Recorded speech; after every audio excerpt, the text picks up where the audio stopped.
పరిశుద్ధుడైన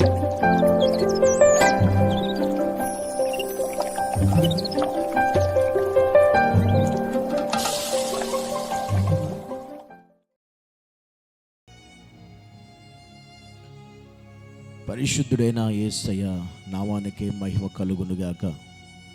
దేవుని ఉన్నతమైన నామములో ప్రియ దేవుని బిడ్డలైనటువంటి మీ అందరికీ కూడా ప్రభు యొక్క పేరట హృదయపూర్వకమైన వందనాలు తెలియజేస్తున్నాను. ఈరోజు దేవుని వాక్యాన్ని చదువుదాం.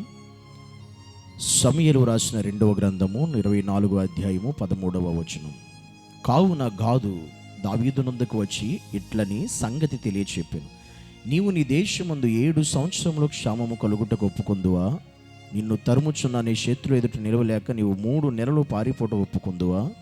నీ దేశమందు 3 దినములు తెగులు రేగుటకు ఒప్పుకొందువా? యోచన చేసి నన్ను పంపిన వారికి నేను ఇవ్వాల్సిన యుత్తరము నిశ్చయించి చెప్పుమనెను. ఈరోజు దేవుడు మనతో మాట్లాడుతున్న మాట ఒప్పుకొందువా. దేవుని ఎదుట మనం ఏమి ఒప్పుకోవాలి అంటే, దావీదు తప్పు చేసినప్పుడు, పొరపాటు చేసినప్పుడు దావీదుతో దేవుడు మాట్లాడుతున్న ఒక ప్రాముఖ్యమైనటువంటి విషయం ఏంటి అని అంటే, నీవు తప్పు చేసావు కనుక, మిస్టేక్ చేసావు కనుక మరలా దావీదు ఎరిగాడు, ఇది నేను చేసింది కరెక్ట్ కాదు, ఇది నేను చేసింది తప్పు అని దావీదుకు అర్థమైంది, తెలిసింది. అలా తెలిసిన తర్వాత దావీదు మరలా బాధపడుతున్నాడు, కృంగిపోతున్నాడు. అలాంటప్పుడు దేవుడు ప్రవక్తను పంపించి చెప్పాడు, నీవు చేసిన ఈ పొరపాటుకి దేవుడు ఇదిగో శిక్షను ఎదుట ఉంచాడు, దీంట్లో దేనికి నువ్వు ఒప్పుకుంటావు అని దేవుడు మాట్లాడుతున్నాడు. దాంట్లో దావీదు చెప్పిన 3 కూడా దేనికి ఒప్పుకోవాలో అర్థం కాని పరిస్థితిలో దావీదు ఉండిపోతాడు. ఎందుకంటే 3 కూడా శిక్షలే, ఎందుకంటే దావీదు ద్వారా జరిగిన పొరపాటు వల్ల. ఈరోజు గమనించండి, ఈ మాటలు వింటున్న ప్రతి సహోదరుడు సహోదరులందరూ కూడా ఈరోజు నువ్వు చేసిన ఒక పొరపాటు వల్ల ఖచ్చితంగా నీ జీవితంలో దేవుడు శిక్షను అమలు చేస్తాడు. ఆ శిక్షకు నువ్వు ఒప్పుకునే మనస్సు మనకు ఉండాలి, అంగీకరించే హృదయం మనకు ఉండాలి, దానికి ఓకే చెప్పగలిగే మనస్సు నాకు ఉండాలి. ఇప్పుడు దావీదుకు వచ్చిన పరిస్థితి అదే. దావీదు ఒప్పుకుంటావా, దేనికి ఒప్పుకుంటావు అంటే దావీదు అంటాడు, దేనికి నేను ఒప్పుకోలేను, దేవుడు నాకు ఏది వేస్తే నేను మనుషుల చేతిలో పడే కంటే దేవుని చేతిలో పడడమే నాకు మేలు అంటాడు దావీదు.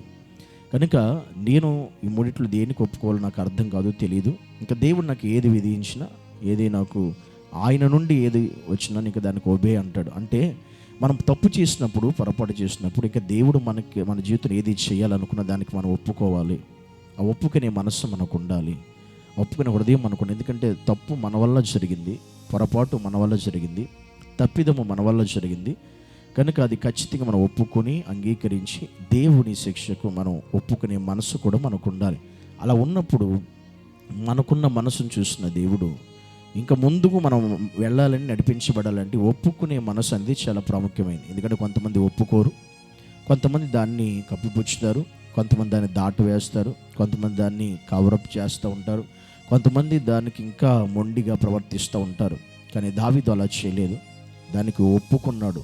నీవు కూడా ఈరోజు ఏదైనా నీ ద్వారా తప్పు జరిగితే దానికి దేవుడు ఏదో ఒక శిక్షణకి అమలు చేసినప్పుడు నువ్వు దాన్ని అంగీకరించాలి, దాన్ని స్వీకరించాలి, దాన్ని అనుభవించాలి.